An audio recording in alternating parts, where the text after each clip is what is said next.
જય મુરલીધર ડાયરાના આ વિડીયો મારે એકાદી આપણે કહેવતની વાત કરી, મહાવરા આપણે કહેવત કહીએ ને, આપણે એવી કહેવત છે સૌરાષ્ટ્ર કચ્છમાં, બીજી હોય તો મને કાંઈ ખબર નથી કે ભાઈ એવી પિંજણમાં કોણ પડે, મેલને પિંજણ. આ કહેવત કેવી આવી એની નાનકડી વાત કરું. એક વખત અમેરિકાના નાગરિકો આપણા દેશમાં ફરવા માટે ફરતા ફરતા ફરતા સૌરાષ્ટ્રને એમાં એકાદા ગામડામાં ગયા. એમાં રોડમાંથી હાલ્યા જતા હતા ગામડામાં. એમાં એક પિંજણો લઈને ભાઈ રૂ પીનતા હતા. રોડના કાંઠે રૂ પીનતા હતા. એમાં મ્યુઝિક જેવું જ બધા આવે ને, તાર બાર ને રામસાગર જેવા ને એવા, અને પિંજર અવાજ એવો આવતો જ મ્યુઝિક જેવો. તો આ બોલા અમેરિકા જે નાગરિકો આવ્યા હતી કે વોટ ઇઝ ધીસ, તો આ કે આને કાંઈ આમાં ટપા નહીં પડે પિંજણમાં. પિંજણ કહી તો કે મ્યુઝિક. હો yes right music. What is this prize what is this is prize.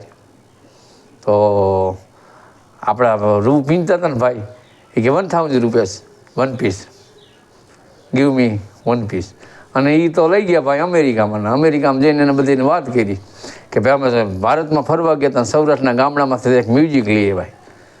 તો એના બધા નાગરિકોને એના બધાને ઓલા મોટા મોટા આગેવાનો હોય ને, આપણે રાષ્ટ્રપતિ જે કંઈ કે રાજા હોય જે તે હોય એના વડાપ્રધાનની, એ કે આ શું છે, આ મ્યુઝિકનું નામ શું ને, આ વાગે કેવી રીતે.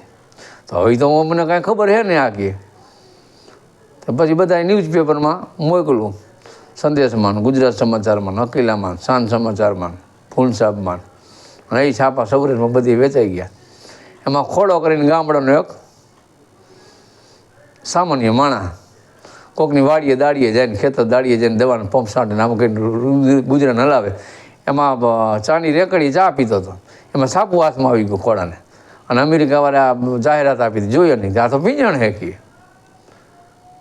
અને ફોન નંબર લઈને બધીને કોકનો કોન્ટેક્ટ કર્યો ગામના સરપંચનો, નહીં કે આને જાણ કરો ને, હું અહીંયા જઈને કહીશ અમેરિકામાં મ્યુઝિકનું નામ બતાવીશ ને અહીંયા હું એના બધીને વગાડી દેખાડીશ.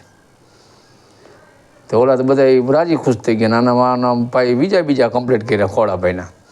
અને પ્લેનમાંથી ઉતરો ભાઈ અહીંયા તો એરપોર્ટમાંથી માણાનો અમે સ્વાગત કરે કે સૌરાષ્ટ્રમાંથી ભારતમાંથી અને કલાકાર આવે, મ્યુઝિક શું છે ને કેવી રીતે વાગે ને વગાડી દેખાય. મોટું સ્ટેજ બનાવ્યું, આનું બહુમાન કર્યું, ફૂલના હાર પહેરાવ્યા, અને એવું ઇનામ આપવાના હતા. આવી બધી એને છાપામાં જાહેરાત આપી હતી.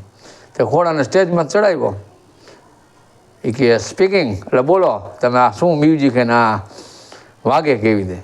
તે ખોડો કે મ્યુઝિક નથી આ, અને તમારા આ માણસો આવ્યા તેને કાંઈ એમાં ખબર પડે નહીં, અને આ તમને બટકાવી દેવામાં આવ્યું છે. આ તો રૂ પીંજવાનું પિંજણ છે.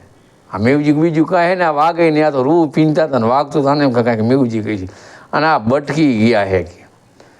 તો ઓલા બધા કે આવડો મોટો ખર્ચો તમારા વાંહે કર્યો, તો તમારે સંદેશો ન મોકલી દે, મેસેજ કરી દે અથવા ફોન કરી દેવાય.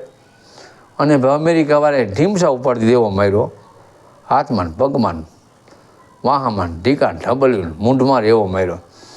અને પછી તો ભાઈ ખોડાભાઈ આવ્યા 15-20 દી ગામમાં પાછા. તો ગામના બધા કે આને હામૈયા કરવા, અને ખોડાભાઈને હામૈયા કર્યા. અને ખોડાભાઈને તો આમ ઢીમસા ઉપડી ગયેલા, પણ કઠણીઓ ઘડીક થઈ ગયો. પછી મંદિરે વળી મિટિંગ રાખી.